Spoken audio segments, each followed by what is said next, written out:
Hi, everybody. This is Allison from the Facial Pain Association. I hope you are all doing well and staying safe. We are, again, trying to continue providing you programs and resources during the Corona times. And if you need anything, please don't hesitate to reach out to us. Give us a call at the office. You can email info@tna-support.org for any information and resources. We are going to be continuing on with these Facebook Live events as well. So if you have any suggestions or ideas for topics, please don't hesitate to reach out and let us know. We are also going to be planning a virtual conference, a national conference, but we're going to be doing it all online this year. And that is going to be on Saturday, November 7th. So please stay tuned. You'll be receiving emails about that, and you'll be seeing information on Facebook about that as we open up registration and start planning out our agenda. Please remember that the Facial Pain Association is a registered 501c3 nonprofit organization, and now more than ever, we rely on your help. So please consider making a gift to FPA. You can do that very simply by clicking the donate button on this page, and we appreciate your support. So without further ado, I'm going to reintroduce you to a past Facebook Live presenter, Janet Ditzler, and we are going to be talking about EMDR. Hi, Janet. Hi, thank you for having me. Absolutely. Hope you're doing well. Thank you. Yes, we are doing well. Good. So let's start out with the first thing that everybody wants to know is, what is EMDR? Yes, so EMDR is an integrative approach to therapy. It stands for eye movement desensitization reprocessing, and it was actually named early. What we learned is not only does it work with eye movement, bilateral eye movement, it works with other different types of bilateral stimulation. So it was named just a little too soon, but the name EMDR sticks, and it's a research-based protocol for treating trauma. Okay, so eye movement desensitization, what's the last word? Reprocessing. Reprocessing. Yes. So what does eye movement have to do with trauma? Okay. It actually works with how our brain is designed to handle trauma. Trauma is defined as anything that overloads or overwhelms our nervous system, and what we can handle, what we can't handle. So what happens is the brain and body, everything kind of disconnects and we dysregulate.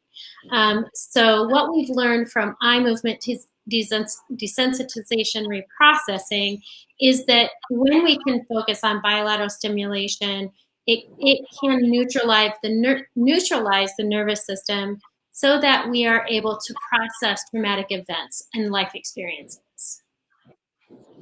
And in this case, for people with facial pain, what is the traumatic event? Yeah, well, it's going to be different for everybody. And I was looking up some articles.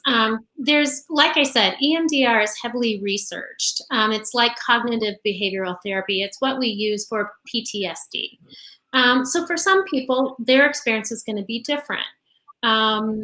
Chronic pain for people, it's going to be different for everybody. But one of the things that we do know, and I also had trigeminal neuralgia and had MVD surgery back in 2010.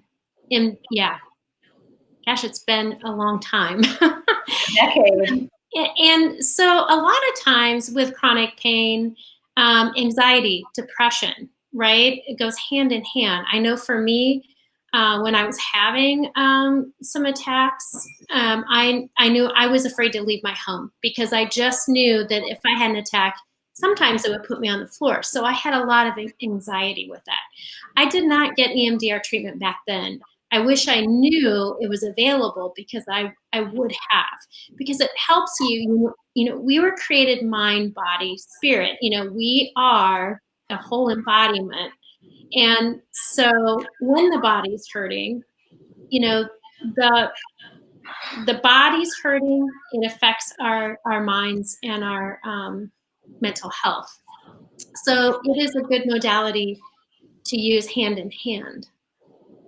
Absolutely. So it's a technique that can be learned. Is that correct? Yes, it's a technique that is learned, and really psychologists, psychiatrists, and then mental health clinicians um, are the ones who get the training. It's a specialized training. Can you give us an idea though of what would that training consist of? Like what would that be like if someone with facial pain came to you because you are trained to do this? Yes. I know you can't probably give us a sample of what the whole process would be, but could you kind of give a rundown of what you would do with someone? Yes, of course. There is actually there's an 8-stage protocol. And what we do is we would spend, there's a lot of trust that a person needs to develop with their therapist. And it would be the first stage is history taking, developing a relationship, finding out, facts, history about their life experience. What I like to do too is we have to have some sort of what we call resourcing, grounding techniques, because what we want to do is keep somebody in the present. So a lot of times when we have trauma, we float back to that trauma. We can look at a picture and all of a sudden our body feels just like it did with something that may have happened to 10 years ago, 2 years ago, 20 years ago. And so what we want to do is we want to be able to keep someone in the present. We've got to keep them grounded. So when we start going back to talk about some of the disturbing events, we want to have a way to get them back in the room. Does that make sense? Because we tend to, go back and process some of these events. So it rang true to me what you said, and I think if this is correct, that you think you remember something, and in this case it would be the pain you feel, and your body almost you have a physical reaction just by remembering, by bringing up the recall of that. Yes.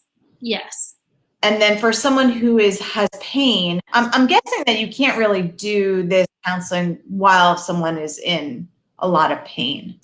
Yeah, probably not. I think one of the things that we could do, I was trying to think about this today because it was really weird. I had one of those moments where I had a little sensation right here, and it's kind of like, just like, I've been in remission now for almost 10 years. So it's like, oh, I hope that isn't it. But you have to kind of talk to yourself and like, okay, yeah, I'm fine. It's okay. It's not that. But yeah, our bodies get triggered. We get triggered into that. So if I had somebody in active pain, that's a great question, Allison.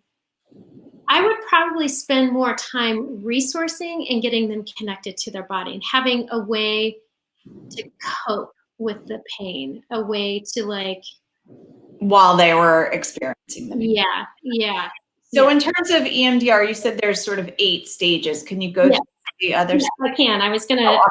I should know these and memorize these. However, That's okay. the phase 1 is history taking and kind of building that rapport with the client. The second phase would be where we prep. We'll prepare for it. This is kind of where I do the grounding, get everybody where I know, by the work that we've been doing, when we go off into reprocessing, I'm going to be able to bring them back. So that's preparing that phase. It's called a preparation phase. The third phase is the assessment. And this is kind of a baseline. Where are they at? How are we going to know what kind of movement we make? The active memory, we bring up a memory. Let's say you're in a car accident. So that's what we're going to target. That's going to be our target memory. So then I'll ask you questions like, what was the worst part of that when you bring that picture up of the car accident? And then we go into what is the negative belief that you're holding on to? And it might be something like I'm not safe, where I feel out of control. And this can apply also to someone with facial pain. because So for you, you were saying, I'm afraid to leave the house. Yes.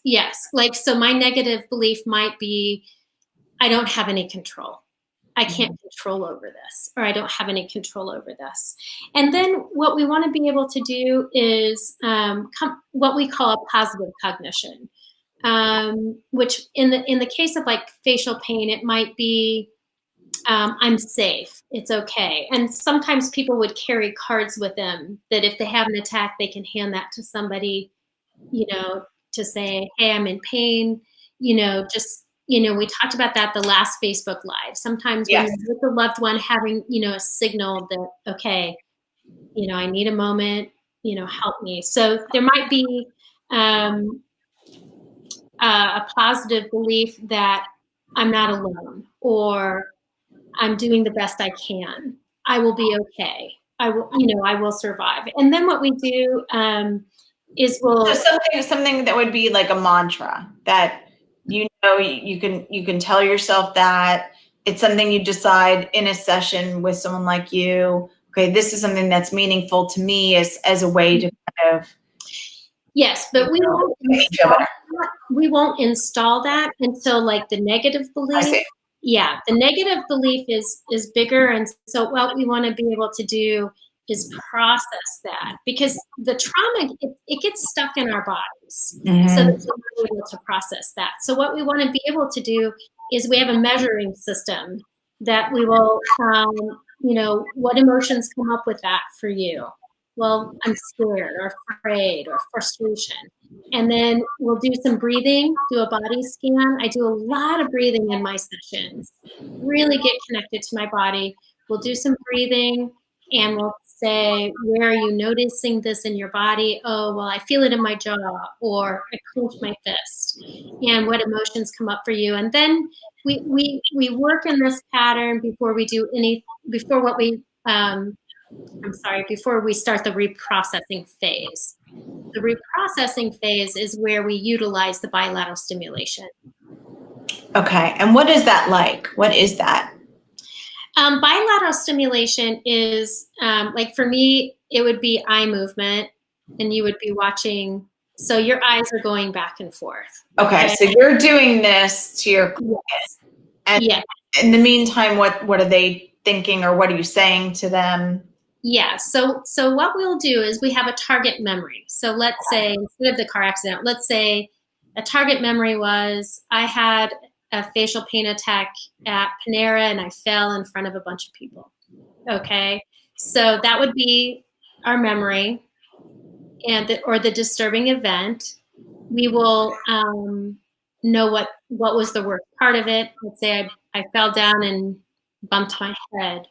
And I was embarrassed. And then we'll have the negative cognition, which is I'm out of control. Positive cognition that we want to install is I'm doing the best that I can. And then I notice it in my jaw and I feel scared and frustrated. And then we will get ready to get into the bilateral stimulation. So sometimes I will use eye movement, and sometimes I will use pulsars, or what I affectionately call them tappers, and they're just things that vibrate right, left, right, left, right, left. You can use audio. There's a great EMDR music. Anytime, this is kind of a side note, but anytime I fly, I don't love to fly. I'll bring my bilateral stimulation with my headphones, and it calms down the nervous system. So that's what we're wanting to do. So you're introducing some sensory. Yes. You mentioned eyes, you mentioned touch, you mentioned hearing. So you're introducing something to your senses. What does that do? Well, what we know is that trauma, when we have these experiences or life experiences, we can be triggered by sight, sound, smells, tastes, right? Right. And so that's why we do, it all works together. Our brains work together. And so what we are essentially doing is tapping into some sort of sense. So you're exactly right. And that, you said that calms the nervous system. It neutralizes the nervous system. It neutralizes. We do bilateral stimulation. calms us down. Okay, so what I do as a therapist is I hold space for the client as they're processing. So I don't say anything, but what I say to them is, I want you to bring up that picture. Yeah. If you're watching it on a movie screen. And so they'll float through it, and they're not noticing their bodies. They're noticing, I'm watching their bodies too, because I'm looking for release, size, because that lets me know how well they're processing through. And then I'll stop, have them take a breath, and I'll say, what came up for you? And they might say, I remember remember when I fell down. Then I'll say, okay, go with that. So basically what we're doing is, when we have trauma, it does not get processed in our bodies, and it just kind of gets shoved down. And we have a lifetime of shoving traumatic experiences. So it's just like opening up those neural networks, opening them up. We can't change what happened, but we can change how our bodies hold on to it.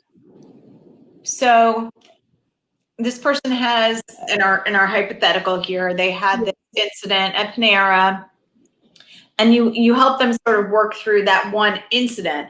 How does that help them in general dealing with their facial pain? Yeah, so once we process that, and like I said, we have a scale that I give them. And let's say when they thought back to that memory, their bodies reacted, and their heart started racing. They started having the same feeling of when that happened, because it was traumatic.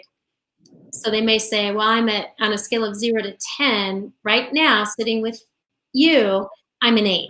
And I say, okay, so that gives me all this information. So as we go through the memory and process it, I'll have them take a deep breath and say, okay, on a scale of 0 to 10, where do you feel yourself? Oh, I might be a 6. It doesn't feel as traumatic to me. So the goal is to get the number down to either a 0 or 1, so that when they look back on that experience at Panera, they don't feel it in their bodies. Okay? Right. So that's where the desensitization part is. Yes. Yes. So then we get into, then we will go into, when they're down to a 0, 1, then we'll install the positive cognition, which is. So what's that? That's where, like before, it was, I'm doing the best that I can. Right. And that we will rate 2 on a scale of 1 to 7. How true does that feel to you? I'm doing the best I can, on a scale of 1 to 7. And I might say, I'm at like a 4. I kind of feel out of control.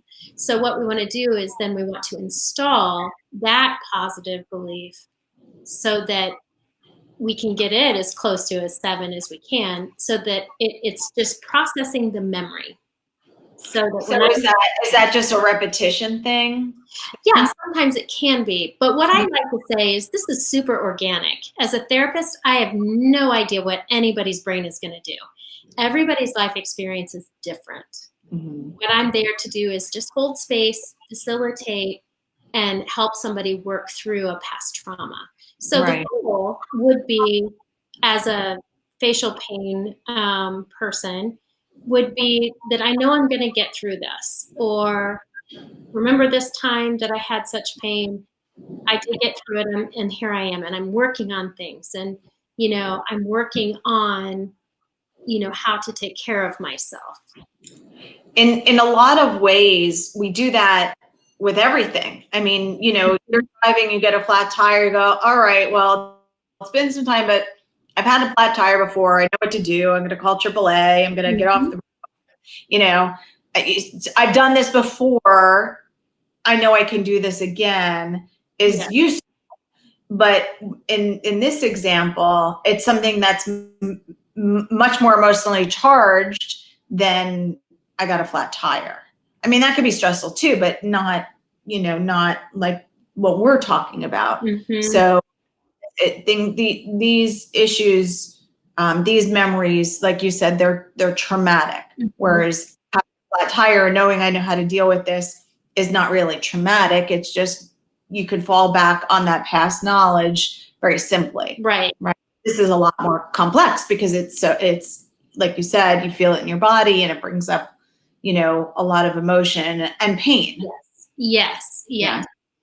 There's a fantastic book that I wanted to recommend. It's called The Body Keeps the Score, and it's by a psychiatrist named Bessel van der Kolk. Let me write this. Let me write this out in case someone. Yeah, it's a phenomenal book. The body that keeps. The Body Keeps the Score. Keeps the score. Mm-hmm. You're gonna have to spell that name. Yeah, it's Bessel, Bessel. Okay. VANDERKOLK. DER Vander. Yes, Vander. It's, I think there are 3 separate words. Van der Kolk. He's from the Netherlands. Okay, spell that last part for me one more time. KOLK. And this is kind of a groundbreaking book. I mean, it's been around for a long time, and he's just fantastic. I've heard him speak. But it talks about, you know, when we do have these traumas, they do manifest in our body. You know, when we don't process things, or if we don't process things, and they can manifest in our bodies. So it's a fascinating book. I always wondered, you know, and we all have life experience, we all have wounds, we all have some sort of trauma, or will go through trauma in our life. But I always wondered, for me, with the trigeminal neuralgia is what I had, I always wondered if it was kind of a weak spot for me. You know, it's kind of like stress always goes to your weakest spot. And I always kind of played around with that. Like, you know, I wonder if some of the stuff that I was holding in manifested there. I don't know. It's just kind of a theory, but.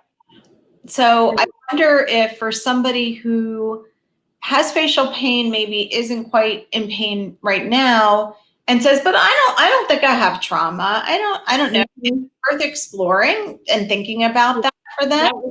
That was me. Okay. And is dredging up trauma creating trauma? Like you said, you buried it. Okay, but it's buried. Is it worth it to dig it up? I'm glad you bring that up. I'm a therapist, so my answer is going to be yes. Of course, right. Because we are data banks. Our bodies are data banks.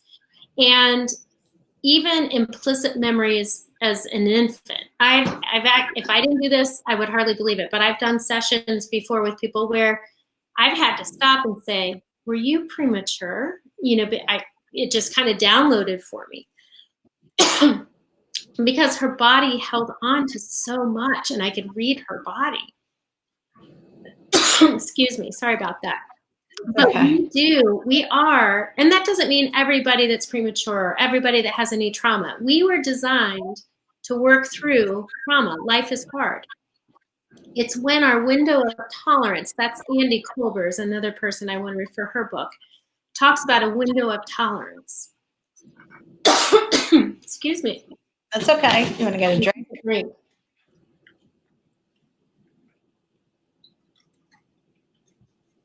And it's like, you know, and this goes back to like attachment theory, you know, how we're raised. Nobody's raised, you know, in a perfect world. You know, we all have things. But sometimes there's resilience and we handle things. But then sometimes, and all of us have this as well too, so we have a window of tolerance. It's kind of where we're between hyperarousal, you know, the fight, flight, and then she had another term she used, fawn, or the hyperarousal, which is freeze, or we disassociate. You know, this is how we handle traumas. And we all have a window of tolerance, and it's somewhere in the middle, and that's where we want to be. But we want that window of tolerance to expand. Kind of like you talked about, I got a flat tire, where a year ago I would have went berserk. Oh my gosh, what am I going to do? I don't know what to do. But it's like, it's a flat tire. We'll get through this. It's okay. Your window of tolerance was big, you know, during that time. So that's the goal of where you're trying to get to when you're recalling the incidents of facial pain that you remember being traumatic. Man, when I used to think about that incident in Panera, I would just almost feel it again. I would just start feeling like the stress, like you said, you feel it in your jaw, you feel it in your chest tightening. Whereas now I can think of that and be like, all right, that happened. Yes. And I was okay. It was a little embarrassing. You know, it's not something I want to do again, but I'm okay, right? You're looking at it more objectively, right? Is that Yes. right? Yes, and it does. Our whole life is built on life experience. And we may think that some of the things didn't bother us, but if we start looking back on something and if we feel it in our bodies, our bodies are a navigation system. We need to start tuning in and listening to our bodies. Yeah, absolutely. I noticed when I do think about any time I think about, oh, if you ask me right now, well, obviously we're broadcasting, so I'm trying to sit up straight or, I'm very aware, but even just falling asleep at night, if I turn my mind to relax your face, Allison, my face, and I'll have thought that if you had asked me, I would have said, of course my face is relaxed, I'm falling asleep. But once I think about it, I notice that I'm tensing either my eyes or my jaw or something. And I think there's a lot of times where when you focus on any part of your body to relax it or to exercise it, whatever that might be, it's just so instantly clear what's going on with that part of your body. It's like when you're working out and Right. the instructor says to you, okay, now, you want to focus on your calf muscles. As soon as she says focus on your calf muscles, that's where your attention goes and you go, okay, and you feel your calf muscles. So is that kind of what you're saying? Yes, I think that's very good. I mean, just having that awareness, of how my body is responding. Absolutely. That's a great example. Yeah. And then what happens then theoretically with one of your patients who has gone through this with you, this desensitization, and they have a flare up, whether or not they're a Panera again? How could having gone through this desensitization process then help them? I think that's a good question too, because once they clear that memory, obviously, if it happens again, it's going to be different. It's going to be a different situation. However, going through this mind, kind of this mind, body, spirit connection, they can, kind of stay in tune with their body, notice what their body's doing. It is hard with facial pain because I know what that's like, and it's hard to get through that. You can work on breathing. We also do something what we call a calm place, where we go in our minds to our place of calm and we engage the five senses, kind of like what we were talking about. So sometimes you can go to your calm place, take some breaths, imagine being in your calm place, so it gives you a little bit more tools because again, you want to work with that, window of tolerance with, I will get through this, I'm going to be okay. I mean, that's the hard part though, going back to, those are really hard times, middle of the night, something setting it off, running through the house, just in pain, not knowing how to react.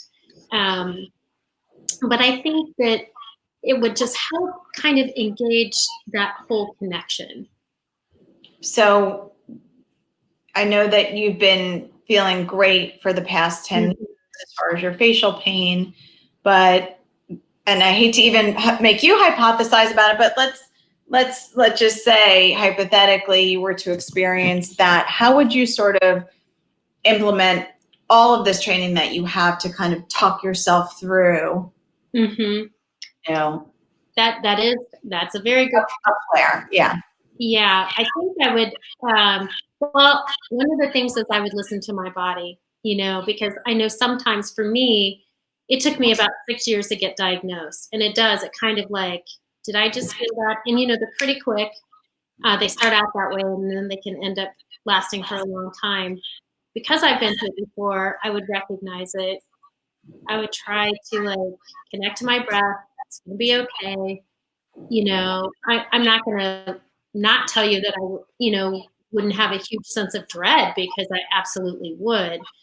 But I know this time. Last time, part of the difficulty for me was just, I think it was 2006, was just the confusion. Or it was longer than that because I had the surgery in 2010. But it took me forever to get diagnosed and going to dentist and this doctor and that doctor. Nobody really knew. And I thought I was crazy. What? This is more than a toothache, Yeah. I think there's so just to touch on that particular time for people, and not myself being a person affected by facial pain firsthand, but have spoken and heard from so many people already, that time, like you said, the confusion, there is that frustration and anger, because I think a lot of times people are told by their doctor that what they have is either they're imagining, or it's not real, or they're somehow exaggerating it. I think there's also anger in not being able to get a diagnosis when you go to all these doctors and you're spending all this time and money. And like you said, the fear, I mean, that's really to have pain and not know what it is, and not have anyone be able to tell you, and there's no one around you who understands. I mean, that there's so much involved with that. Like you said, it took you a long time to get diagnosed, and I think this could help people even right up front, even without a diagnosis. You don't have to wait for a diagnosis, right, to help yourself deal with pain. Right, exactly. And I did, in preparation for this, I did look up studies. There are several EMDR studies in chronic pain. And like one of the studies said that everybody who went through EMDR reported feeling better. So, I don't know. I mean, I think it's definitely a possibility. And when you say feeling better, do you mean physically or mentally or both? Physically. They physically felt better. Yes. In dealing with chronic pain. So, so there's a reason to think that if that was the case with general chronic pain, that it could be applicable for facial pain, which is for a lot of people. And I think too, the other hard thing with facial pain is, by all sense and purposes, you look fine, right? Yeah. But you're not. And it's also, I think, kind of going into like a different, way of thinking about it, is EMDR can deal with our life experiences that were difficult, that lead us to our place of shame, that place of something's wrong with me, I'm not enough, I'm flawed because I have this disease, or condition. And you can even target those types of things, or those types of feelings, not just a memory. You can That's interesting. So sort of the emotions and the feelings that come along, not just a traumatic event, i.e. an era, but just the feeling guilty because I can't play with my kids today, because I need to lie on the couch, or feeling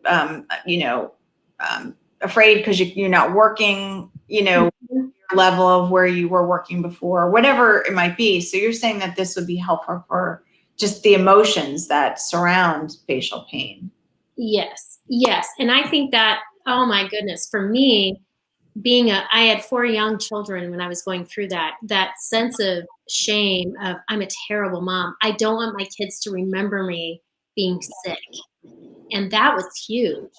And so absolutely that came from somewhere too. So that's something that I would definitely want to explore, with my clients, is, how is it affecting your relationships? How is it affecting how you view yourself as, a mother, a father, an employee, right?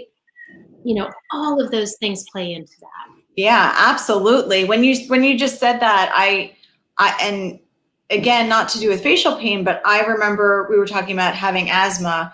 My son has asthma, and when he was little, we went on a vacation to Mexico, and he got really sick, and he was only like 2, and we didn't really even know that he had it, but he got so sick that we had to rush him to the hospital in the middle of the night. Every time I try not to think about that memory.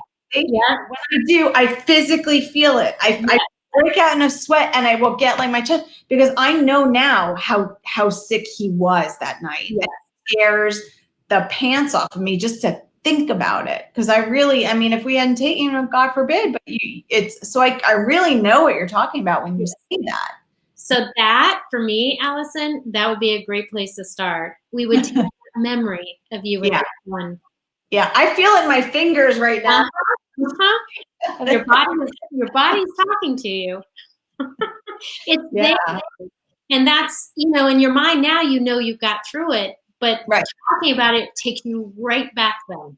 Right. And like you said, there's a big guilt and shame component to it. If I had just thought about it before, I would have thought, oh, wow, that, like I said, scared the pants off me. But now I'm saying, I feel so guilty that I let him get that sick, that I didn't know what it was, that ooh, yeah, definitely. So, so that would be an excellent thing to target. And one of the, when you go through, it would be working on, I'm a good mom, or, right. we would target something like, what was the worst part of it for you? What was your negative belief you had about yourself? Where do you notice it in your body? What emotions does that bring up for you? On a scale of 0 to 10, where would you say you're at? 0 is neutral, 10 is off the charts. You would give me a number, and then we would start then we would do the desensitizing. Right. Bring your number down. Right. And then we would install, the positive belief, which is, I did the best I can. I'm a good mom. Right. So the I part of this, I just want to return to the I movement part. Yes. Because it's called EMDR. So why is it the I thing that has the right of title in this situation? Why is it not, holding on to something, or the music? Why is the I movement become sort of a central tool for this? Yes. This is, sorry, my dog's just okay. So Francine Shapiro came up with EMDR. And I remember hearing that, I think she was, if I get this wrong, I super apologize. But from what I remember, there was something distressing going on. She took a walk and she was in her gardens, and she noticed when her eyes went back and forth, she felt herself feel calmer. So that's kind of how it got started. I think it was 1987-ish. And so then she started researching this, and other people started researching too. And it's the eye movements, they go back and forth, and it calms you down and gets you centered, centered within your body. So I've heard some people say, the brain kind of goes like this, that it's neutralizing the body or the brain. It's opening up the neural networks. Things are clear. Yeah. Okay. I mean, it's part of your vestibular system. I do know that. Mm-hmm. Yes. Yeah. And then there's more research on the vagal system. Mm-hmm. And I think I know like this much, but that's kind of what I've been reading about lately is how all of this affects the body. It's just all of the body. It's so magnificent how we're made. Interesting. So one question I have for you was, if you were having a flare-up, Mm-hmm. and could your partner help you with this? Could your mom or your child or someone else sort of help you with this? You're in this moment of pain. You're not thinking to do this. All you're thinking of is, I'm in pain. Could someone else kind of talk you through it, or help you with it, or say the things that you would say if you couldn't say them, and say them to you? Does that make sense? It does. And I think you could have somebody help you, return to maybe your place of calm, definitely connecting to your breath, taking some nice deep breaths, a series of breaths. I do remember though, and for me, when I had pain, I would hold my breath. You just hold it. It just hurts so much. But having just a sense of calm, knowing that you're not alone. I think sometimes there's that feeling of isolation, again, kind of going to that shame where, I'm not enough, something's wrong with me, I'm flawed, whatever that is. Yeah, that's a good point, is that, oh, it just flew out of my head. What did you just say about, you just said, oh man, can you go back 2 sentences? What did Oh gosh. having that other person kind of, what did you say? Sort of, oh man, I missed it. It was something you said I wanted to respond. Like you're not alone. Yeah. you're Yeah, going saying, to so that's maybe then saying those positive things, knowing to say that too, because that means something in your frame of reference. Yes. That was it. Okay. Well, all right. I have a couple of questions for you, if that's Sure. okay. What qualifications should someone look for someone to help them with this treatment? Absolutely. That's a great question as well. I am such an advocate for EMDR. So I would look for an EMDR therapist. The EMDRIA International is our organization. I would How do you spell that? I'm going to type that one. It's www.emdria.org. And that's our international organization. Fantastic resource.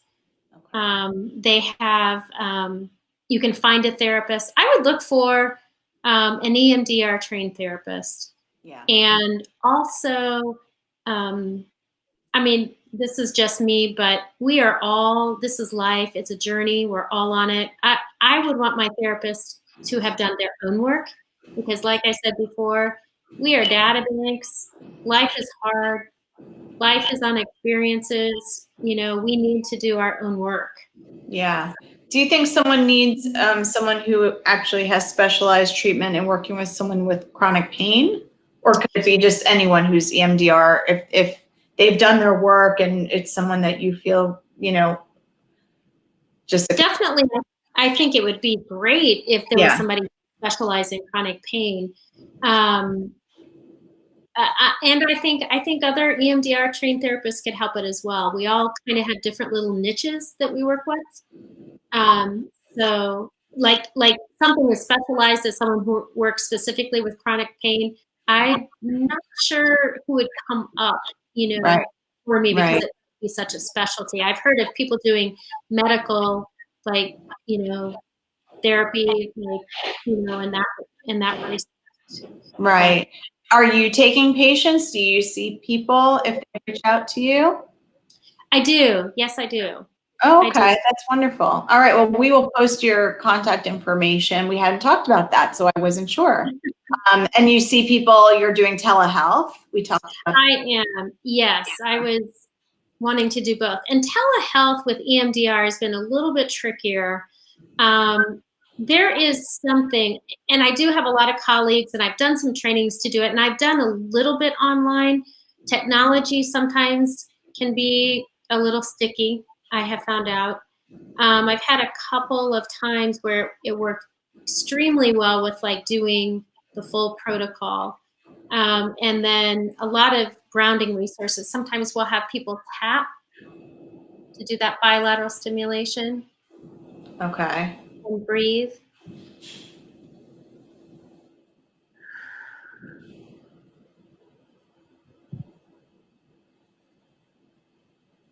So we can do some of that. And just noticing that. Do you notice yourself? Yeah, I want to go to sleep. Yeah. It's calming. It really is. It's the rhythmic part too, but the bilateral is interesting. It makes sense. When you do yoga, there's, whatever you do on that side, do it on the other side. There's something about balancing it out. Absolutely. Absolutely. And there is something with the eye movement, with, right, left side, neutralizing, getting stable, balancing. Yoga is fantastic too. I highly recommend that as a modality as well. And what about how long do the treatments take? Is it one session to do all 8 steps, or to me it sounded like this is a process over multiple? It is. Yeah. It is. Yeah, it is. And again, everybody's going to be so different.